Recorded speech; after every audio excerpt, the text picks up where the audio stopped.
Okay, YouTube family friends, welcome back to another edition of Mustang Fanatic Productions Mechanic Editions. Mechanic is a word that we used 20 years ago when I was a diesel mechanic, so we just called ourselves mechanics instead of mechanics. So this is an edition of Mustang Fanatics Mechanic Editions.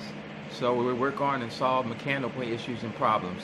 So enjoy. We work Rev with Rev It Up Mustang Fanatic Productions Mechanic Edition. We're here with a 96 Toyota Camry 22 4-cylinder, and we have a camshaft that's bad. Camshaft position sensor.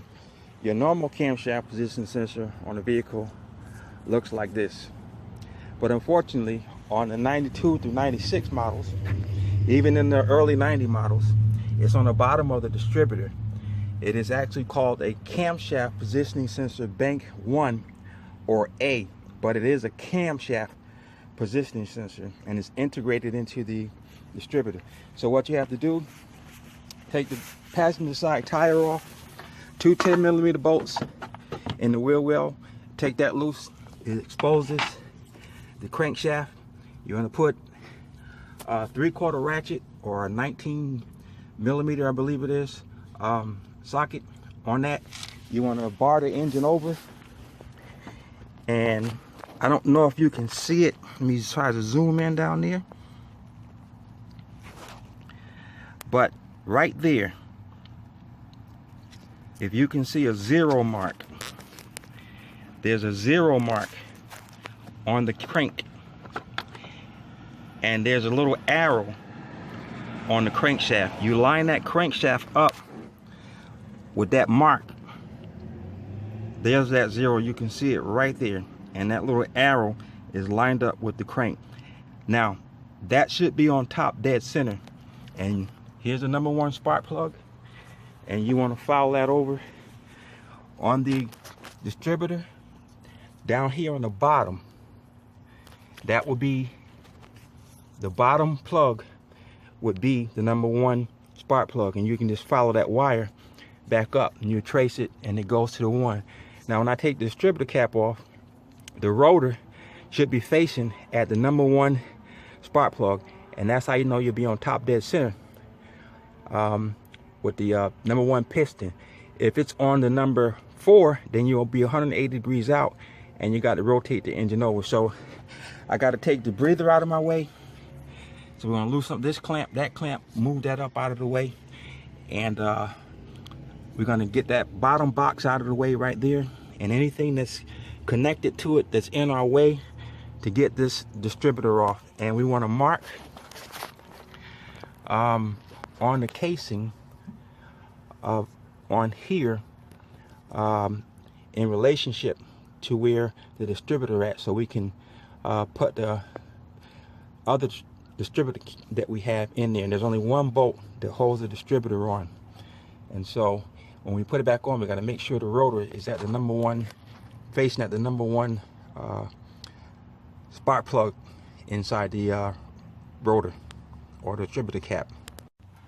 Okay, so the same time we left the air cleaner on, we just took the hose off that went to here and to the bottom here and to here. So the hose is laying up there, the other bottom to it is hanging down there, and we have plenty of room to pull the distributor out. So it's a bolt here and a bolt on the bottom, and we're going to pull the distributor cap off, and we're going to see if that rotor's facing at the number 1 spark plug. Okay, so there's our rotor, and it's facing downward. Here's our distributor, and the number 1 mark is on the distributor.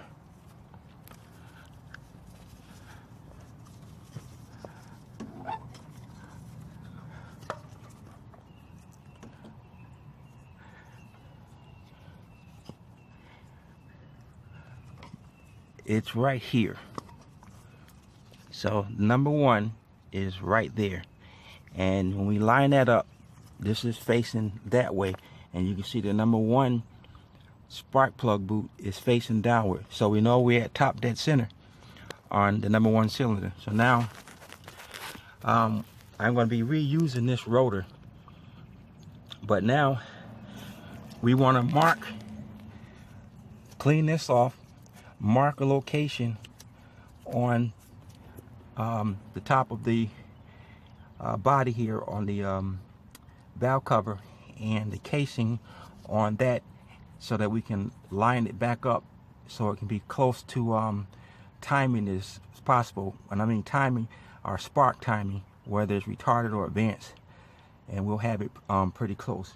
But it'll be at top dead center, and it should be able to start once we take the distributor out. We got to take that bolt out and it'll come loose. So here's the distributor, and here is the crankshaft positioning sensor. The crankshaft sits like that in the vehicle, so actually sits like that.